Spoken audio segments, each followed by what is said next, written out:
Coming up on this episode of The Social Hour, it's the countdown to the Webby Awards, and we've got the guy in charge on the show to tell us how their process works. Plus, LinkedIn gets app happy, and is Viddy Instagram for video? All that and a bra for your phone on The Social Hour.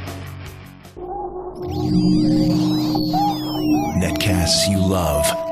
From people you trust. This is TWiT.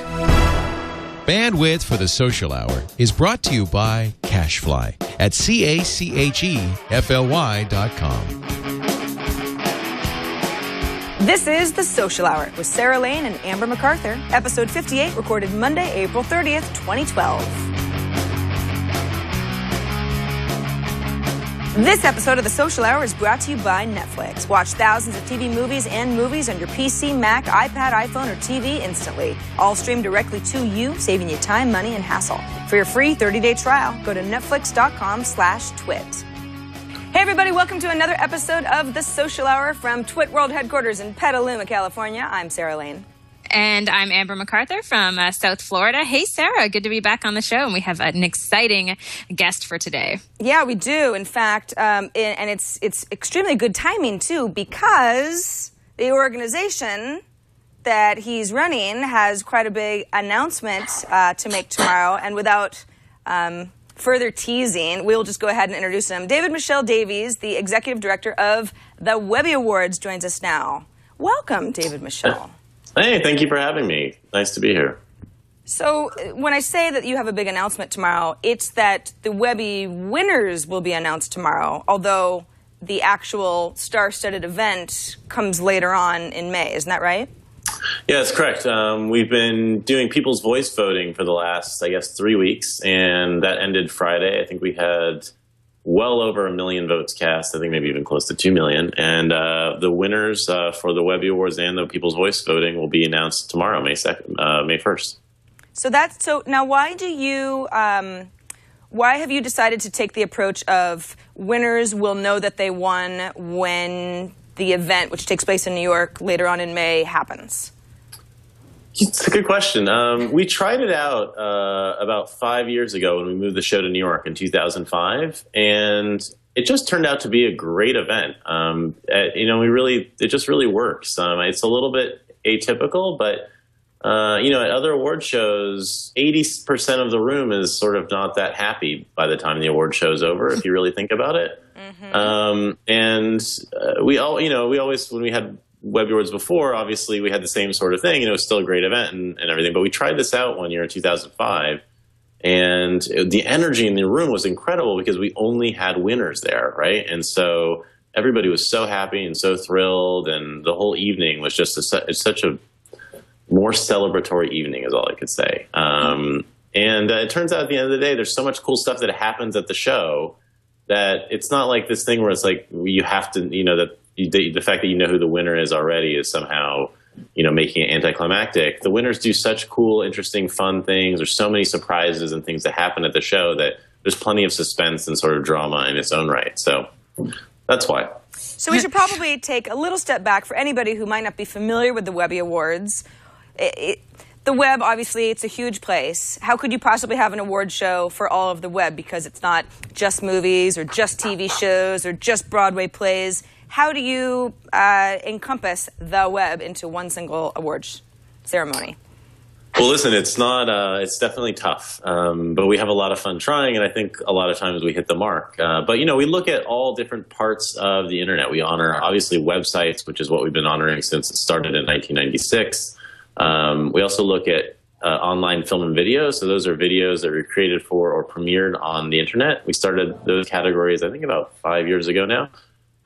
We look at mobile and apps. Obviously, it's been a huge growth part of the Webby Awards. We started sort of really in earnest. We always had a couple mobile categories, but we really launched sort of a big suite of them about, I think, 3 or 4 years ago. As I said, it's been growing. We doubled entries this year in mobile, and that was from doubling it the year before. So probably not surprising to all you people out there who sort of do this stuff, but still interesting. And then finally, we also look at interactive advertising. So marketing and advertising work that's done online. So those 4 things tend to encompass almost all things. And then we get, it's a really global show. We get entries from 60 different countries. So we get about 10,000 entries. We have 1,000 judges who live in 30 different countries who go through all of the work. So yes, it's definitely an ambitious challenge to try and do it. But like I said, I think we do a pretty good job at it most years. I was mentioning just before the show that I was a judge for the Webby Awards in the late 1990s, like 1999, 2000 timeframe. During that time, you were advertising for judges on Craigslist. There were just a few categories. That has obviously exploded. Do you think that there is ever going to be a risk of having too many categories and the show just becoming too broad and too large?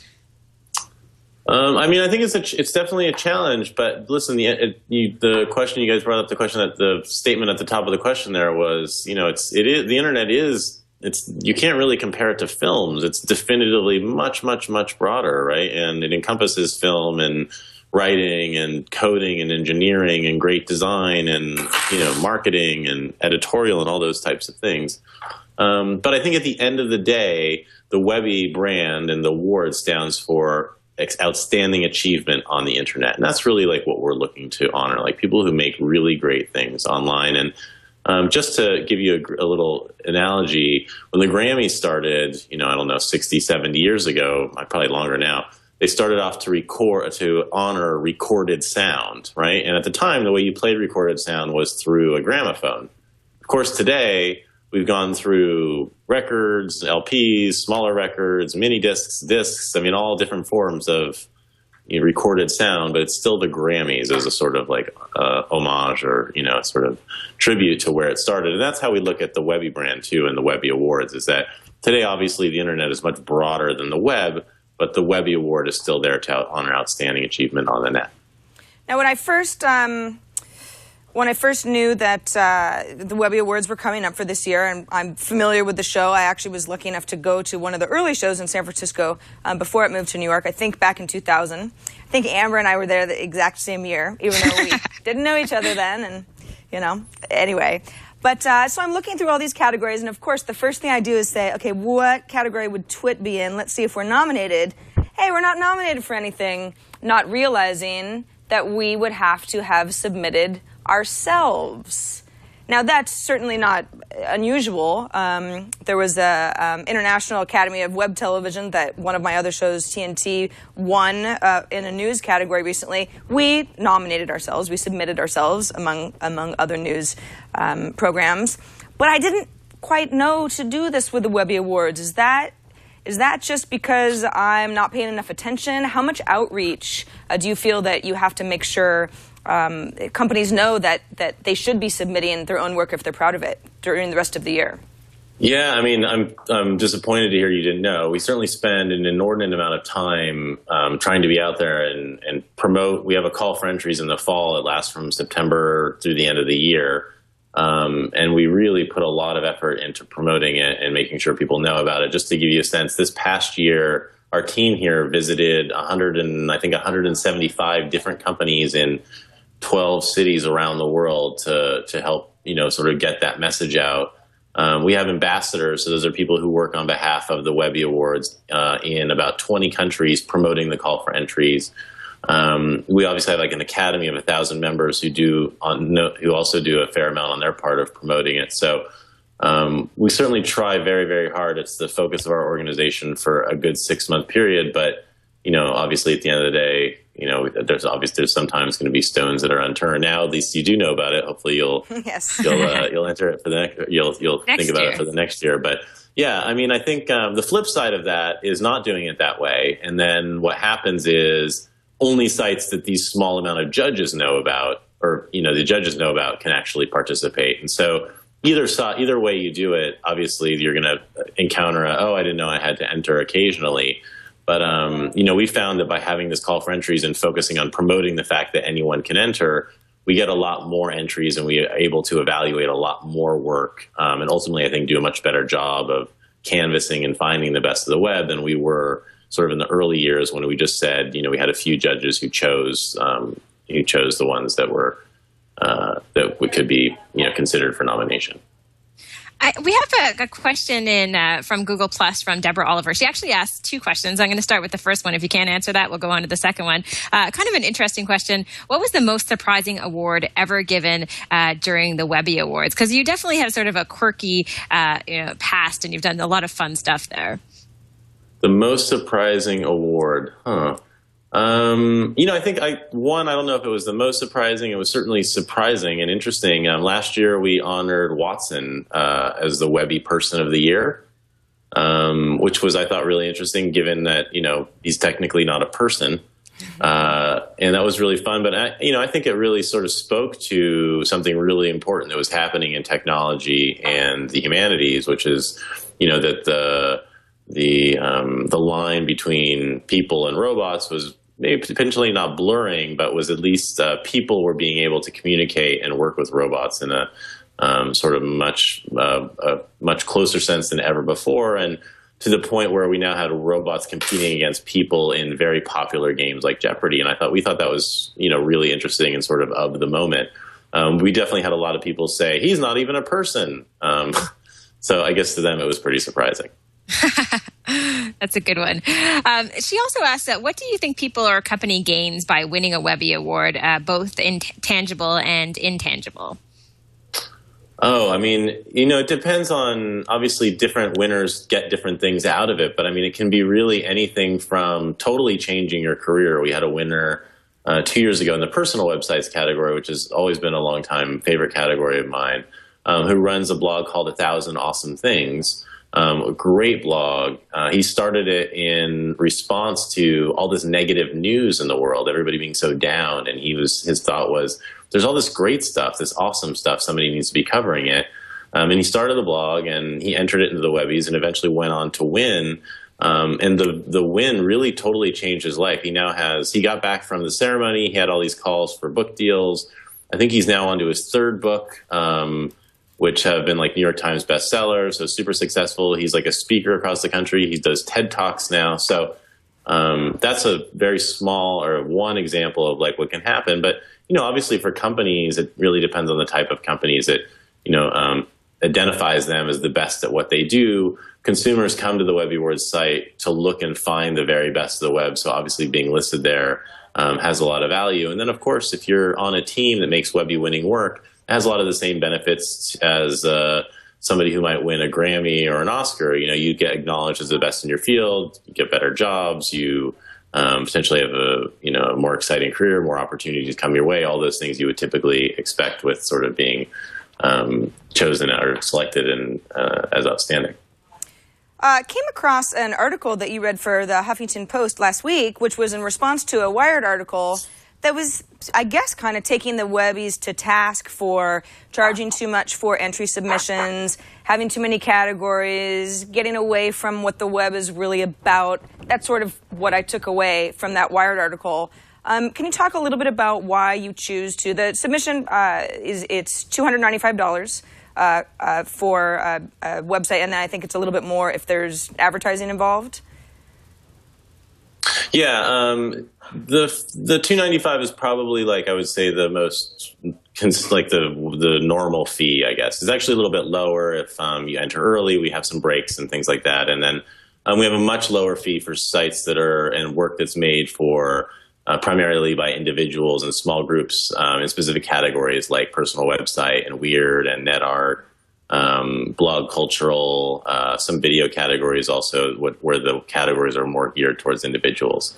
But yeah, I guess, everybody decides what they think is expensive. Listen, we try and keep the fee, as low as possible, but where it can still support our operations here essentially. And, I think that in 10 years, it's gone up about double. I think it was about $150 10 years ago. And this year is about $295. At the same time, the price of gas has gone up 3 times that in those same 10 years. So I don't know if it's really increased that dramatically or not. It's sort of in the people decide what they think is expensive, like I said. But ultimately, I think we realized throughout the years, we've been doing this for 16 years, that entry fees were sort of the most dependable way to maintain a credible judging process, meaning like have the technology to actually collect votes from 1,000 people who live in 30 different countries, work with a partner like PricewaterhouseCoopers to make sure they're all counted correctly, throw a really spectacular award show every single year, regardless of like what the economy or what sponsorship was like in that year.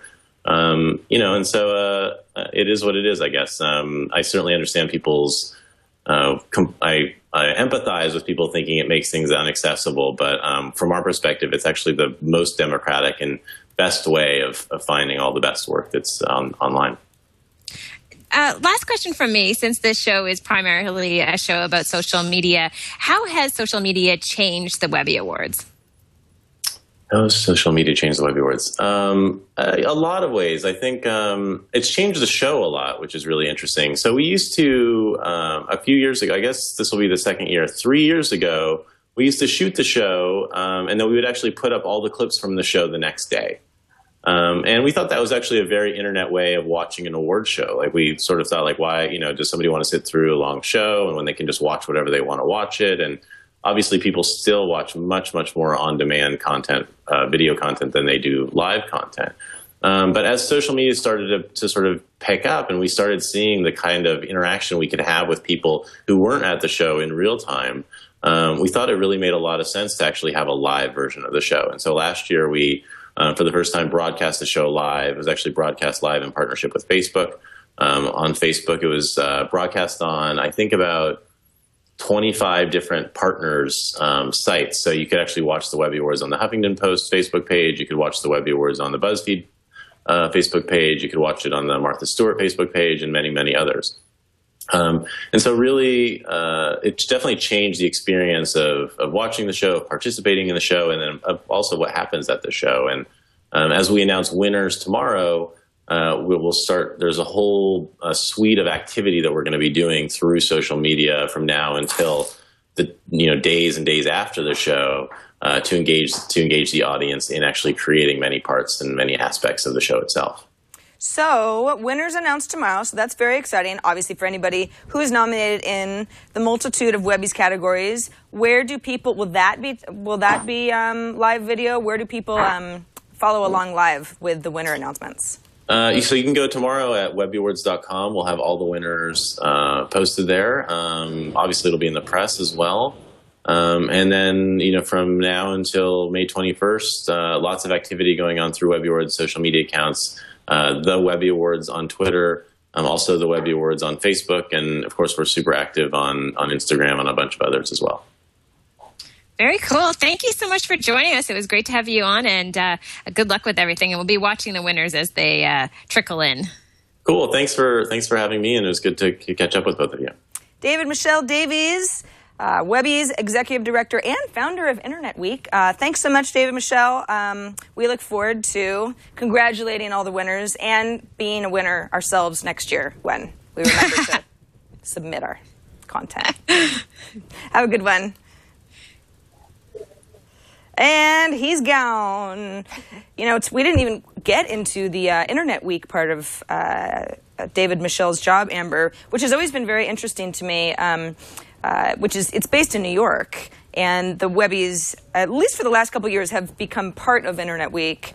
And I love that. I love the concept of it's a week for the internet, even though every week is Internet Week, but it's kind of a week of events and parties and celebrating the scene that's going on there. It's a lot of fun. I was there a couple years ago. Cool. Yeah. You know what, Sarah? We have to enter to win for the social hour next year. Yeah, it's fun. I felt a little silly because I was like, where are we? Nothing from TWiT? Seriously, the social hour? We're extremely social. And then I realized, they're required a little bit of work on our part. Yeah. So, yeah. I wouldn't say next year. My award show marketing skills are really up to par. I will dial them up, and we'll win everything next year. I'm ready. Quick reminder that we record the Social Hour live on Mondays at 2 p.m. Eastern and 11 a.m. Pacific. Our website, if you ever miss us live or just want to go back to anything that we talked about on the show, find links, go over websites again, or even catch up on episodes you might have missed, twit.tv/TSH. That is the mothership of the Social Hour content. That's where you can subscribe to the show, so you don't have to miss anything. You can go back to episode 57 or 56 or any of the episodes up to our very first. And oh look, there's another plaid day. That was I guess I'm it was last week. Plaid lately. These are actually they're kind of my pajama shirts. So you always know when I'm feeling like I'm not trying that hard when I wear these shirts because they're just comfortable and, you know. What about stripes there? What does that signify? Stripes are my happy shirts. Stripes are what I prefer to wear all the time. Plaid is a little bit more of my, you know, I'm just here. I'm not trying to bring anything too fancy. I'm just here being myself in my big plaid cowboy shirt. But anyway, yes, email us at thesocialhour@twit.tv if you want to talk about plaid or stripes or social media, anything like that. We welcome all feedback, all questions, all comments, etc. Okay, we have a lot of more newsworthy stories from around the web this week, but first, let's take a moment to thank Netflix for sponsoring this episode of The Social Hour. Netflix streams thousands of TV episodes and movies directly to you instantly, and it's awesome. So if you're the kind of person who is like, everyone talks about Breaking Bad, but I just haven't been watching it, and I don't, it's all too hard. All you have to do is catch up on the series via Netflix. That goes for a lot of other series too. This is actually how I've gotten up to date on a lot of series that other people keep talking about, and I keep thinking, gosh, you know, I feel left out. I gotta start watching this thing. That goes for movies too. There are a lot of old classics, new releases. As Amber knows, a lot of good content for kids. Oh, yeah. There's a ton of good content for kids and documentaries. There's a great documentary on Netflix, I believe, right now called Page One about the history of the New York Times, which I watched recently. So good documentaries, great kids content, too. You know, Amber, I saw that, too. In the documentaries section one day, I just was like, I just want to watch something. And I watched that documentary, and it was great. It's a really good documentary. Everybody should watch it. And then I followed it up with, because it was like, if you liked this documentary, you might like the September issue, The Story of Vogue. So I watched that too. Documentaries can be awesome. But there are easy ways to access streaming movies. So it's not just your computer, or it's not just your Apple TV, or your Roku box, or your iPad app, or your Android, or your Xbox, or your Wii. You get the idea. You can access Netflix pretty much anywhere, even, you know, right from your TV. If you've got a Netflix widget on your TV, I do on mine. If you're not a gamer, again, Apple TV, Roku box, those are pretty inexpensive. A lot of people have them. It's a great way to watch Netflix. I don't even have a preference. Apple TV or Roku, both work just fine as far as I'm concerned. And what's nice is if you start watching a movie or a show somewhere on a device, you can finish on a different one. So if you're a busy person and you've got half an hour here and there to watch stuff, Netflix keeps track of where you've been. So it can be very, very convenient to get through a lot of content, even if you're not always sitting down in your living room for hours at a time. Best part is you can cancel at any time. So if if you love Netflix for a while and finally you're done with it, that's cool too. So you don't have to feel like you're locked in forever. Free 30-day trial, netflix.com/twit. Give it a go. I promise you'll like it, and we thank them very much for sponsoring this episode of The Social Hour. All right, Amber.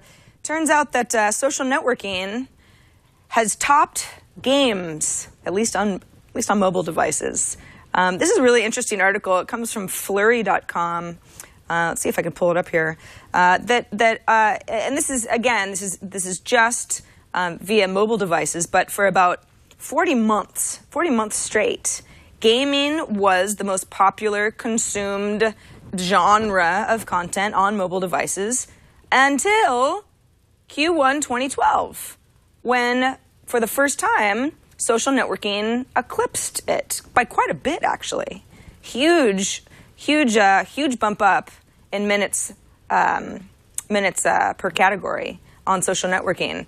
Now, I'm sure that has a lot to do with the fact that people got used to using Facebook via mobile or, Twitter, and, these are just sorts of things where the trend of people going mobile in general would obviously make the social networking numbers increase. But it's surprising that they increased so much, considering that people do play a lot of games via mobile.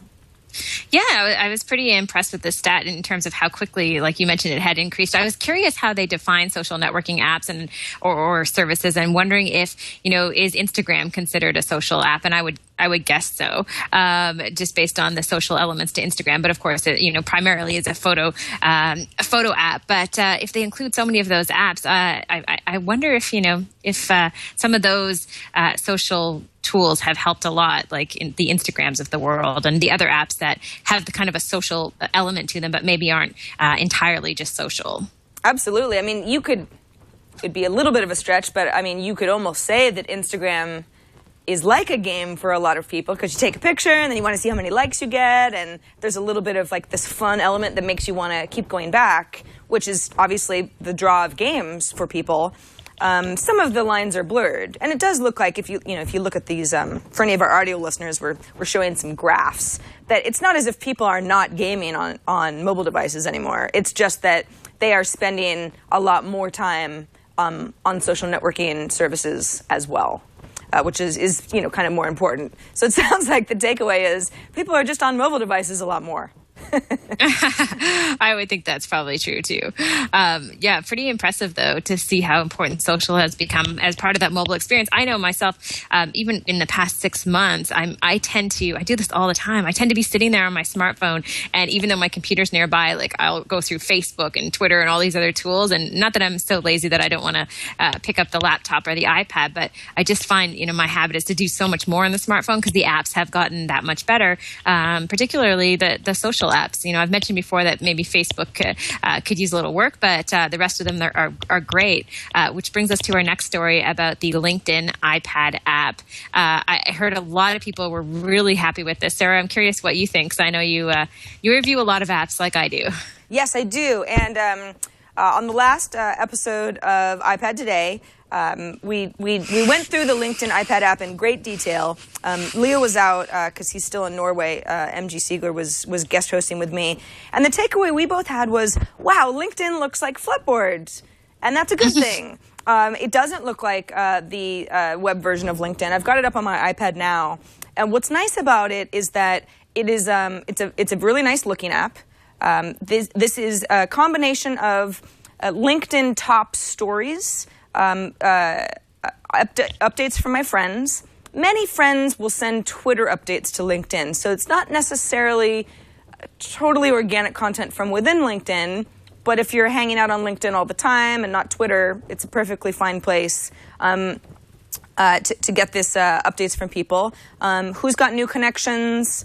A lot of these stories that you see it's like a little fire in the upper right-hand corner, are stories that are just popular for whatever reason. But what's nice is if I go to my profile, this is my updated profile. This is some of the information that I have here. Who's viewed my profile recently? People I might know. Here's my online resume, basically. That's pretty much the only place I have one. I can go ahead and share an update right from the app.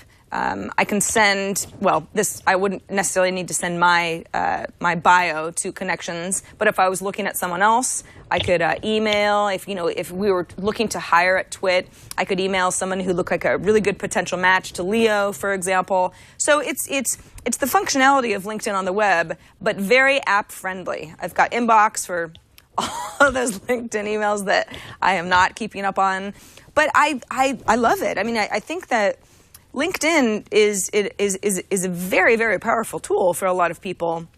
And one of the issues I have with the web version is it feels a little stale, and that's not because it's not a good service.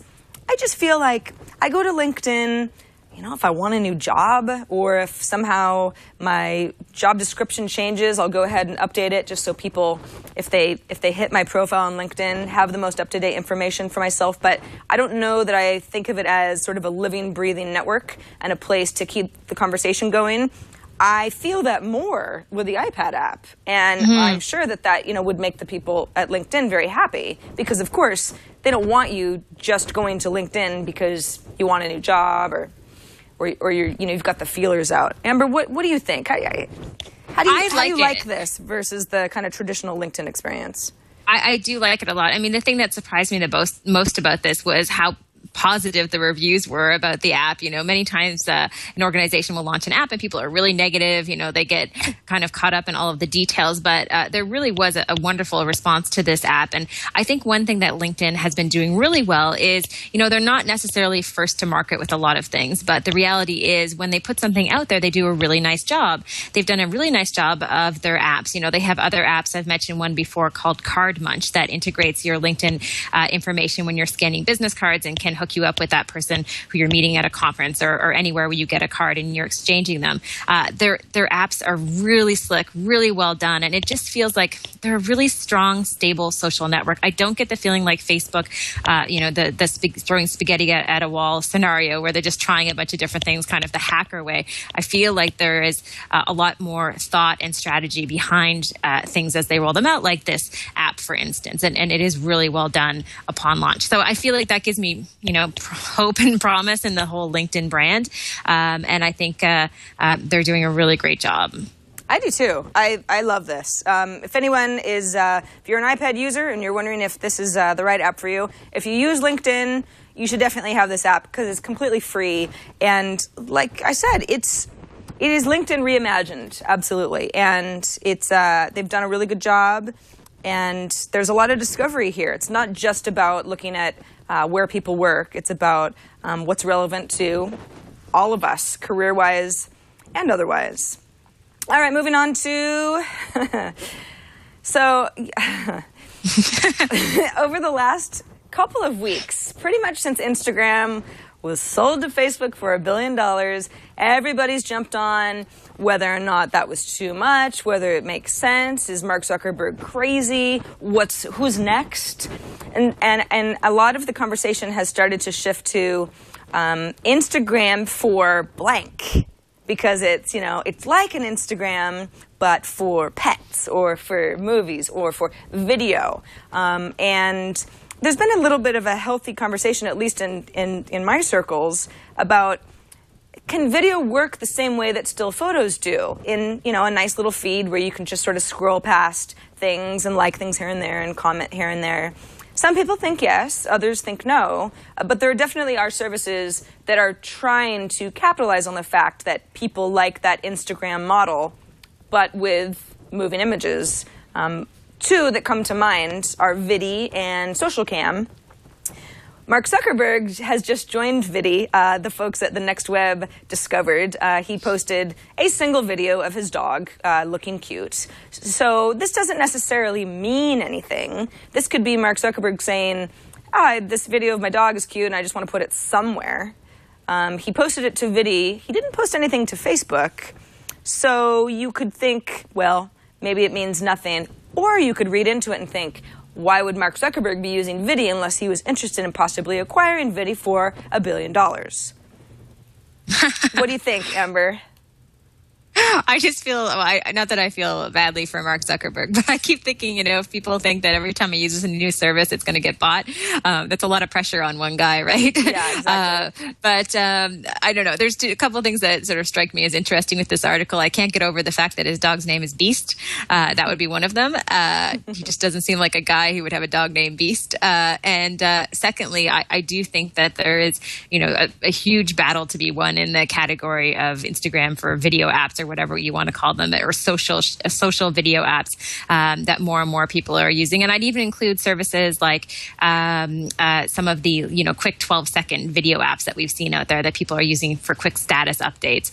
So who knows if this trend will catch on, but I don't think it's as accessible as photos are for people, but still one to watch for sure. Absolutely. If you go to vidi.com, which I just did, sure enough, Baby Beast, that is front and center, because obviously the people at Vidi, whether or not they have any relationship with anybody at Facebook, or if this is just like, hey, look what happened, isn't that cool? They're certainly proud to say, Mark Zuckerberg uses our service, and you might like it too. By the way, some people in chat are wondering what kind of dog Beast is. He's not a poodle, that much I know. I think he's some sort of like... he's a strange breed, something obscure, at least to me. Mountain dog. I put him in like he looks small to me though. Well, I think that was a picture when he was a little puppy. I would put him in anymore. Okay, I would have put him in the small dog category, but that shows you how much I know about dogs. Well, they're all small at one point. It's true, Sarah. So in a future show, what I think would be fun is we can do like a little bit of a video Instagram-ish roundup. I'm sure some of these video sites are, well, I guess it's good to be compared to Instagram, in any way right now, just because Instagram had at least a proven model that ended up in making a lot of people a lot of money. But some sort of like a Instagram-ish, but for video roundup might be kind of fun. Yeah, so when you say Instagram for video, does this mean that on video you can add filters to your videos? I know like 8mm allows you to do that. Does that functionality exist? Looks like it, yeah. It looks like it seems in many ways just like a good, robust, filter-friendly Instagram. But, I say Instagram just because everyone knows what Instagram is, but really any mobile app that allows you to take photos, clean them up a little bit, share them with friends, and follow others. This looks very similar to that with video. I think what's interesting about it is it's really gotten a lot of people riled up. I've read some really good arguments from people who are like, you can't compare still images to moving video. It just doesn't work that way. Video is compelling in a whole different way, but you can't expect people to just be watching short videos one after another continually the way that they can absorb photos. It just doesn't work that way. I will say, for the most part, I agree. On Path, for example, which is a social network that I spend a lot of time on, I'll say, which is the kind of place where you can share not only photos or locations or who you're with or what you're listening to, but also videos. And I almost never click the videos. It's like I can see the frame grab that it's going to be a video of a dog running on a beach. It's like, well, I'm sure it's cute, but I don't really have time for the video to load, and I don't have 10 seconds to watch that, so I'll just end up scrolling past it because the photos are just easier to digest quickly. So it's very interesting to see how these video services that are getting compared to Instagram end up working, because it isn't the same. Video is a whole different model. Yeah, and I think what you have with photos on mobile phones, on smartphones, is that it can be a very private experience. You can sit at a bus stop and just browse through a bunch of photos that you see on Path. When you get into videos, it's just that unexpected, right? We don't know what audio is going to come across on the video. So do we really want to play it while we're sitting in a mall or having dinner with someone? There's more of an investment, I think, in watching the video because of the audio associated with it. So I do this exact same thing, Sarah. I don't watch a lot of videos on my smartphone. I tend to, kind of look at them and think, I don't necessarily want to click on this. It just feels like, I just don't watch that much video that is shared on social sites. But if I'm sitting at my computer, I may, but the whole process of consuming images is just, it's that much easier. Yeah, absolutely. Absolutely agree. We will keep our eyes on Instagram for video sites, and we'll do a roundup in a future show, maybe even next week. Good idea. All right, Sarah. So just in case you aren't able to get a Webby Award because possibly it is too late or you don't want to pay the fee, good news is there's something else that you can aspire to in the category of awards, the Internet Hall of Fame. There is now officially an Internet Hall of Fame. Some amazing people have been inducted into it. The list of people goes on, for instance, for Global Connectors. Al Gore is being inducted, and a few other dozen people on this list have been put into the Internet Hall of Fame. So I think kind of a cool idea. It seems like we need something like that. So many people have had such a big influence on where the internet is going. Yeah, I love the Al Gore thing because there's always that that joke that Al Gore invented. He invented the internet, right? The internet. But Internet Hall of Fame. Why not? It's fine with me. Why not? Yeah, it's a kind of fun idea. So it includes 33 of the net's most influential engineers, evangelists, entrepreneurs doing amazing things, like web inventor Tim Berners-Lee. Again, the list goes on and on. Very few women on the list. I just automatically noticed that, but hopefully that will change over time. And I think it's something where, most of the people on the list have had a massive impact on the internet. We're not going to see, someone who just created an app and maybe, it was successful for 6 months. but more of a long-term interest in getting the internet to where it is today. Yeah, absolutely agree. There are so many folks who have helped create in some shape or form the foundation for what we all know as just an integrated part of our lives, and it's completely evolving and changing, and it's like a wave. We don't even really know what the internet and what being online is even going to mean in another 5 years from now. But there are truly pioneers who created, went from concepts to created. I want to say products. It's not just products, but just actually the way that we all connect with each other. That's extremely important, and they deserve to be in some sort of Hall of Fame. So congrats to all of them. And I'm not really sure why there aren't more women either, Amber. I think that goes into the whole, why aren't there more women engineers? Why aren't there more women CEOs? But I do see that changing now, even more than 5 years ago. I feel like I know a lot more women founders and CEOs that I know that are friends of mine. So I hope to see that continue to change as we evolve. I think so too. I mean, I think the person who's probably the closest to our community as far as watching different startups and internet companies is probably Craig Newmark from Craigslist. So he actually made the list, and I'm sure you'll see more people like him kind of get on there and evolve over time. So something to aspire to, Sarah. Now you could be part of the Internet Hall of Fame. I would vote for Sarah Lane, let me just tell you. Thank you. I don't know what I would be in it for. Enthusiasm? Hopefully. I would say a connector or, early adopter. We'll create an all-new category, Sarah. Good. Thank you. I appreciate that, Amber. Thanks for No being in my corner. I'm here for you. Let's move on to our social tip of the week. The email game. I don't like this. I don't like the sound of this, Amber. What is this? You know what, Sarah? The thing is, I'm not sure everybody is going to like this. I kind of like this because I am in a constant battle with my email inbox, as many people are. This is a fun little game that was launched. If you're a Gmail user, you can sign up, and it creates almost this interesting little game out of the email process. So once you sign up and you're going to answer your Gmail messages, you'll have a timer at the top of your screen, and it will encourage you to answer emails within a certain time frame. So you have to commit to, say, answering 20 or 30 emails within this span. For me, it works really well because I can kind of pound through 20 or 30 emails that I normally wouldn't get to. And again, just if you need that extra boost or that incentive to try to get to some of your inbox messages that aren't really getting answered quickly. I kind of love this. I feel like this is something that I've almost seen people self-impose these sorts of games on themselves. At least the people who are being vocal about it, who say, okay, well, my new rule is, every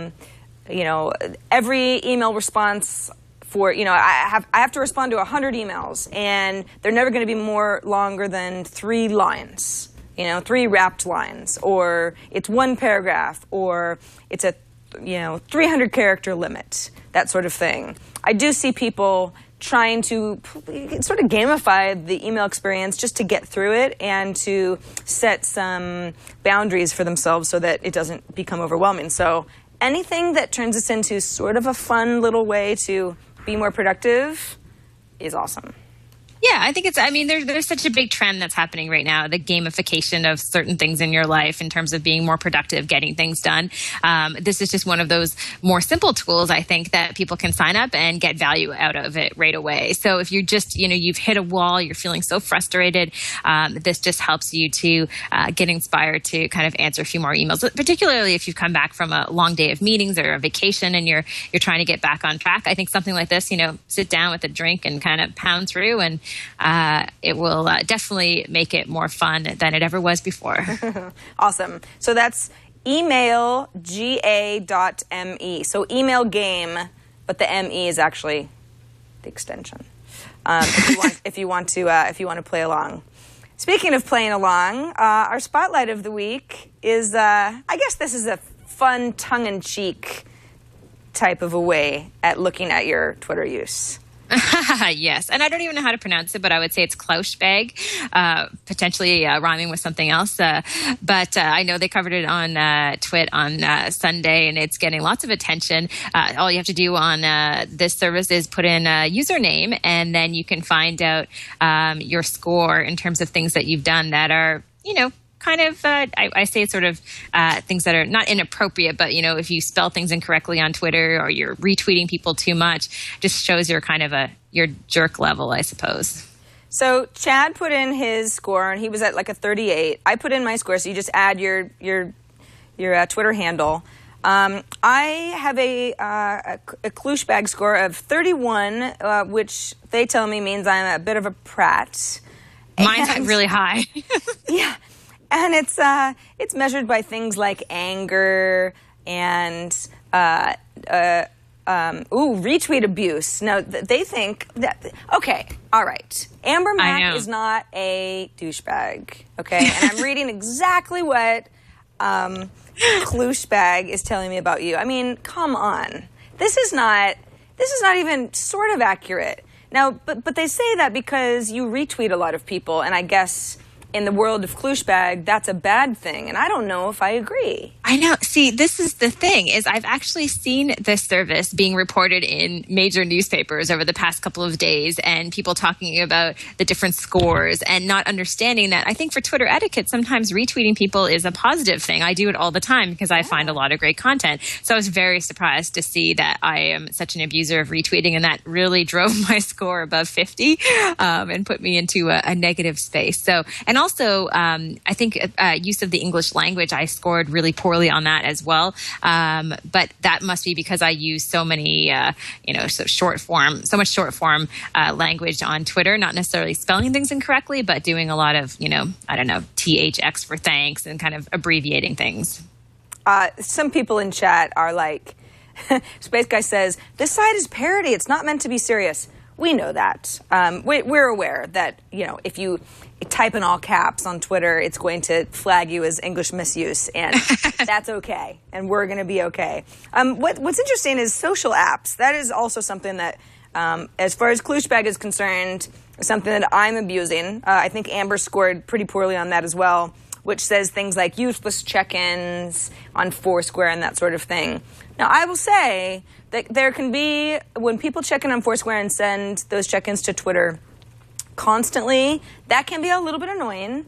But a lot of times, if you post a picture on Instagram and then send that to Twitter, it's going to count that as well. And I do that a fair amount, but then you get a picture out of it. So, Klauschbag, it's kind of fun. I mean, this is a poking fun at the habits of Twitter users and what's more annoying. And we all know that there are certain Twitter habits that are annoying, especially if people abuse check-ins or are constantly writing in all caps or, retweeting every single thing that they see. It's like that can be an annoying experience. Mm-hmm.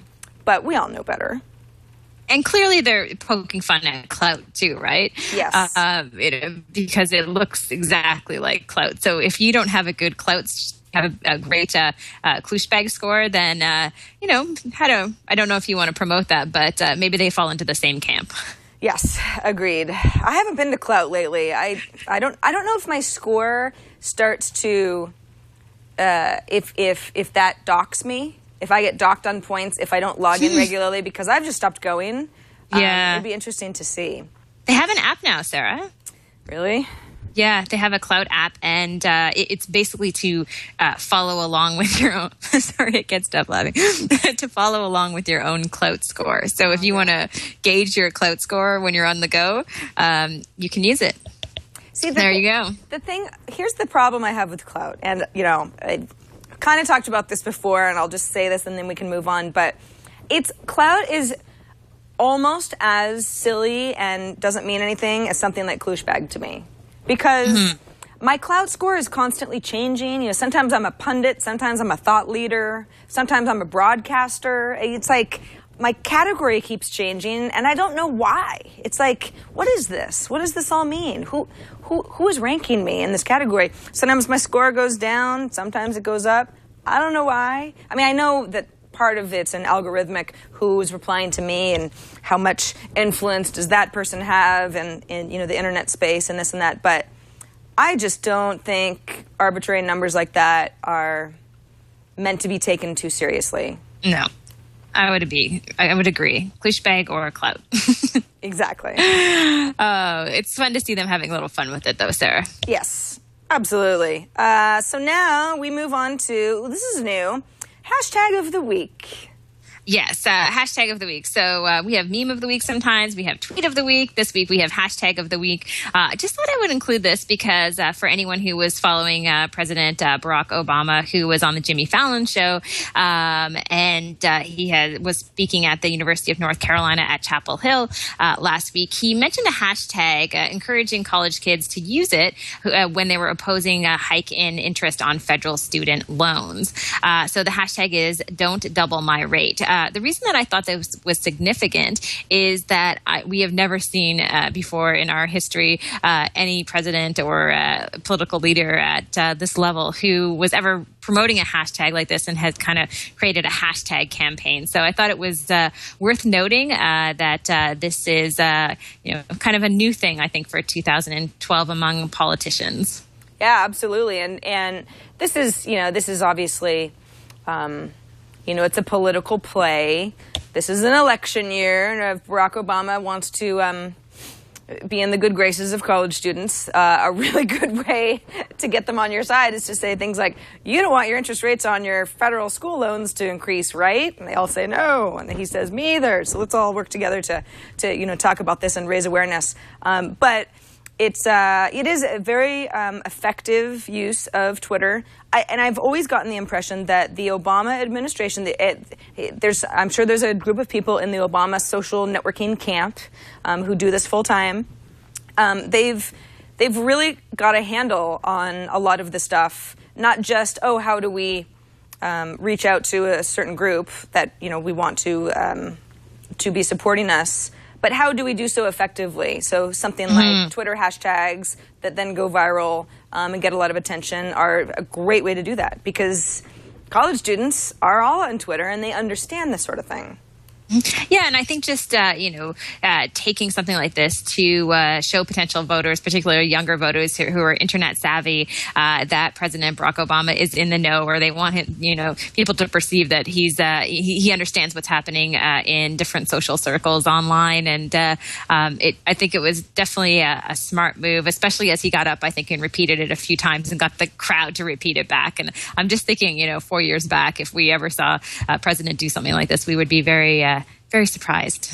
Yes, agreed.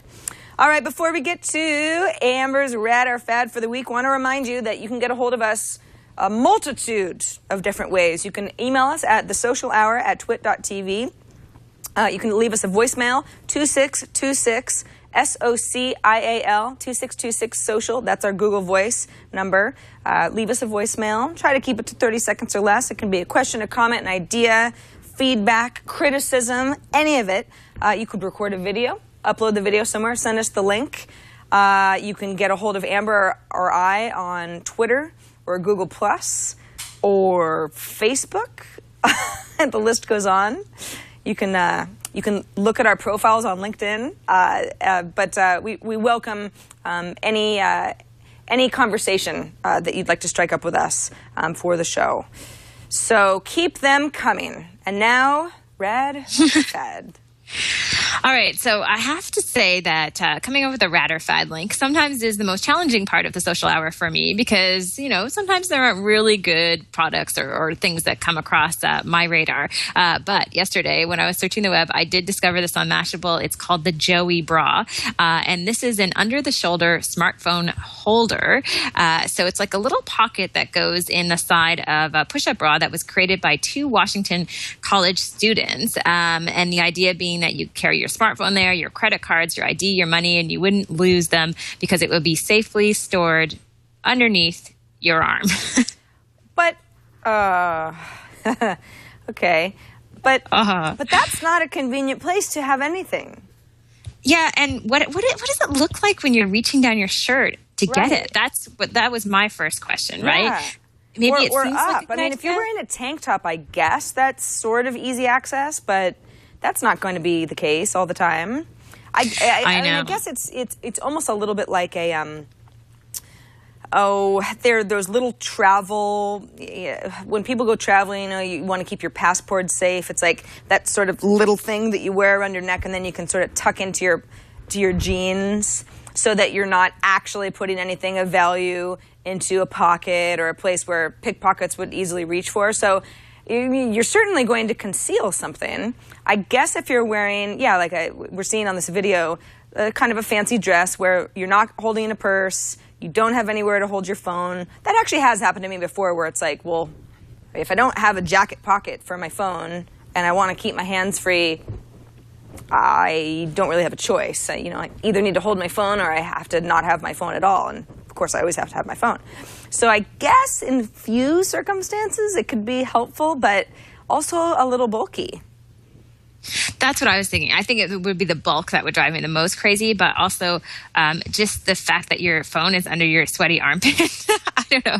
That's the thing that kind of turned me off the most, is that, just kind of sitting there. But yeah, I have an Android phone. I have a Motorola Photon, and, it's a pretty big phone, and I can't imagine wanting to have it kind of placed under my arm all the time when I was out at night. I do love kind of the premise of the idea, in the sense that I like you, have been frustrated about not having a place to put my smartphone. I'm just not sure this is the perfect answer, unless you're in college and, it's just, you don't really care about reaching maybe down your shirt or your dress or whatever. But for other people who are... those college kids, they're just like monkeys. They're reaching all over the place. I don't know. Like, if you're in the work environment and going to a meeting, like, I can't really go to a conference and be like, hold on a second, I just got to reach down and get my phone. Yeah. I think the one situation where I think, this could work is if it was like a sports bra type of a thing. And again, we're kind of leaving the guys out of this conversation entirely, but I run with my phone when I run, which isn't very often, because it's also my iPod. And this could be something that, right now I've got it's like a band that attaches to my upper arm, so that's where my phone is. And, it could work just as well on this area. But I don't know if I'm going to rush out and get anything like this. Yeah, I don't know. I think it's a bit of a fad, but kudos to the ladies who came up with the idea. I hope they do well. They've launched a project on Kickstarter. They've already raised quite a bit of money. A few people are contributing and looking to get one of these. And, they're getting a lot of attention for it. So maybe this isn't the final product, but a work in progress. And look, find something that's more suitable for all of us at some point. Yeah, I think I agree with you. It feels fad to me. I just don't see a lot of people adopting the JoeyBra. But kudos to Kickstarter, once again proving that anybody can get a lot of money on Kickstarter. Just have to have a good idea that appeals to enough people. Maybe it's not Amber and me, but somebody out there wants a JoeyBra. So yeah, there are people who want the JoeyBra, Sarah. Too bad we didn't think of it. But anyway, kind of a fun one. So that's definitely a fad. We will try to keep an eye on this one, see where it goes. If you do want to get your JoeyBra, you can donate, or your Joey, I guess it's called a JoeyBra. You can donate and be at the top of the list as they create them. They're already over their $4,000 goal. That $4,400 with 82 backers and 18 days to go. How high will the JoeyBra go? Yeah, we'll have to revisit this before May is up and see what's been happening in the bra world on Kickstarter. But yeah, I'm with you. I think it's fad. I just don't think there's enough of a need to change our habits to the point where we're storing stuff in our pits. That's all I have to say about that. Nice way to explain it. I love it. And with that, that's it for this edition of the Social Hour. We are at the end of our hour. Remember that we're live on Mondays, 2 p.m. Eastern, 11 a.m. Pacific. It's always really fun to have you all live with us, especially those who are chatting and giving us feedback in real time. But don't worry if you can't watch us live or if you ever miss one of our shows, because they'll always be posted at twit.tv/TSH. And then you can subscribe to shows too. If you like subscribing through iTunes, it's probably the easiest way never to miss anything. But we try to make it as easy as possible for you to watch the show. So choose the method that works best for you. And until then, we'll see you next week. Thanks for watching, everyone. We'll see you soon.